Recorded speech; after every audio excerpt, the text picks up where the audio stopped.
Bonjour à tous, j'espère que vous allez bien.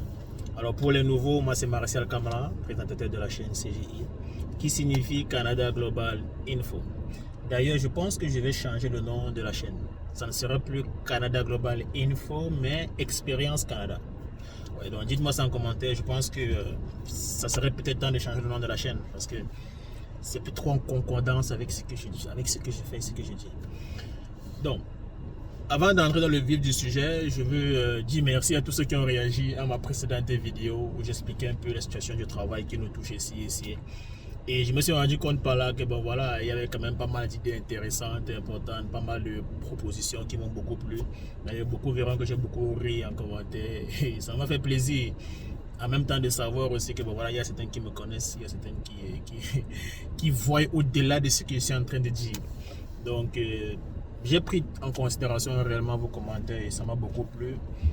Et ben voilà, je tiens à vous dire merci. Ça me touche, ça me touche. Donc aussi pour emboîter aussi par rapport à ça, j'aimerais aussi vous dire que le travail c'est pas quelque chose de compliqué en même temps. C'est pas quelque chose de compliqué. Nous sommes au Canada, c'est possible.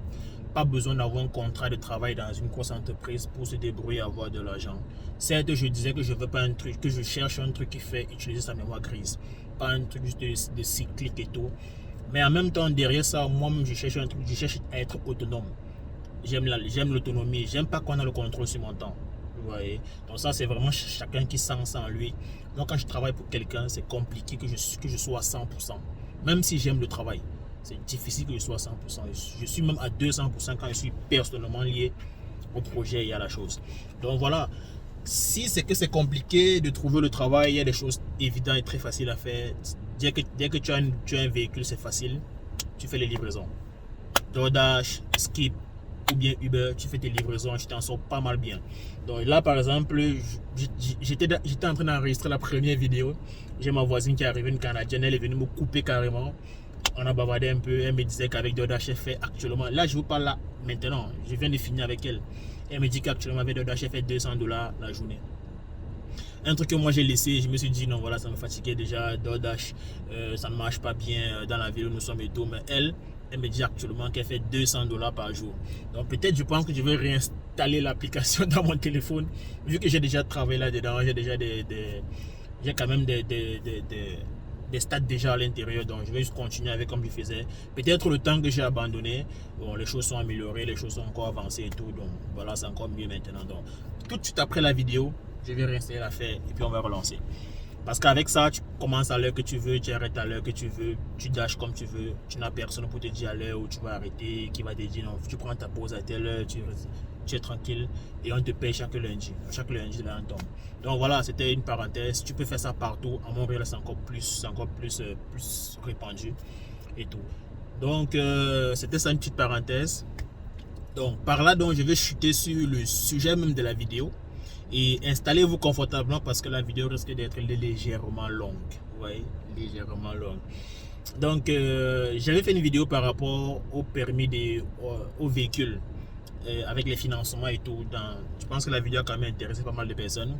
Et j'ai lu certains commentaires. Il y a un qui a répondu en disant que tu peux acheter un véhicule en financement. Ouais, tu peux acheter un véhicule en financement et puis tu fais du business avec ce véhicule. L'argent du business, tu rembourses ton véhicule avec. Attention, attention. Parce que c'est pas tous les véhicules qui sont finançables. Ça, c'est un premier truc à savoir. Tous les véhicules ne sont pas finançables. Finançables par les banques. Les banques n'acceptent pas de financer tout genre de véhicules. La règle à savoir, c'est que si le véhicule doit avoir, je ne sais pas si c'est moins de 10 ans ou plus de 10 ans. En fait, le véhicule doit être récent de maximum 10 ans. Comme nous sommes en 2023, si tu achètes un véhicule de 2012, la banque refuse de financer.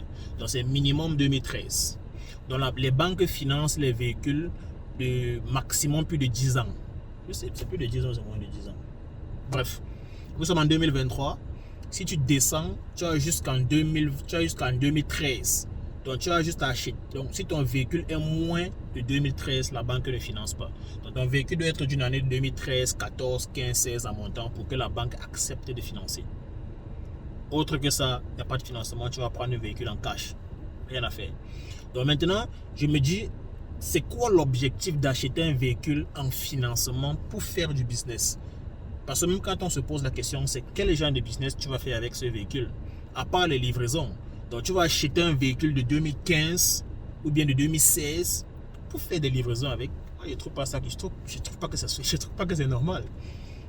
En fait, je trouve pas ça assez objectif ou bien assez réfléchi de prendre un véhicule avec une année de 2014, 2015, 2016. Quand même, ce sont des bons véhicules. Tu peux pas faire des livraisons avec, c'est-à-dire tu peux pas bousiller le véhicule parce que faire les livraisons avec un véhicule, c'est massacrer le véhicule. C'est donner du kilométrage, c'est avoir des petits soucis tels que des pannes mécaniques qui vont souvent venir. Tu vas aller chez le mécanicien, il va arranger les pièces et tout. Bref, tu uses le véhicule avec les livraisons parce que tu es tout le temps en train de rouler. Tu montes, tu descends, tu montes, tu descends, tu montes, tu descends. Vous voyez un peu. Donc, je disais personnellement, moi je ne vois pas trop l'intérêt d'acheter un véhicule en financement pour faire des livraisons avec ça. Je ne vois pas trop.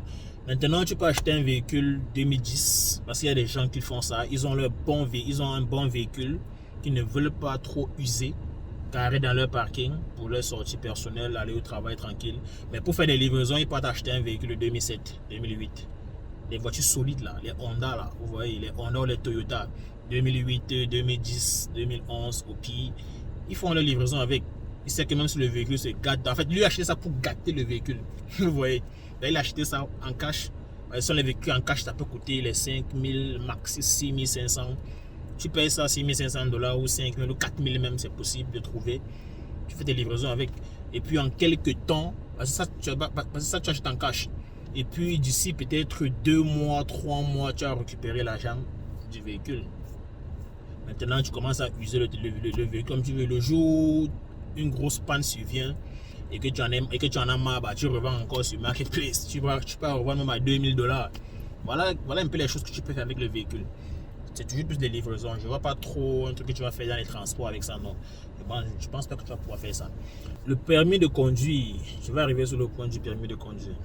Permis de conduire pour les gens qui sont, pour des travailleurs, pour des étrangers. Je dis les étrangers comme si nous sommes des résidents. Donc le permis de conduire pour ceux qui viennent avec un permis de travail. Quand tu viens au Canada avec un permis de travail, ton permis étranger, c'est-à-dire si tu viens du Cameroun, ton permis de conduire du Cameroun, tu as le droit de conduire avec ça pendant 3 mois. Là, je parle de la province du Nouveau-Brunswick, parce que c'est là où moi je suis.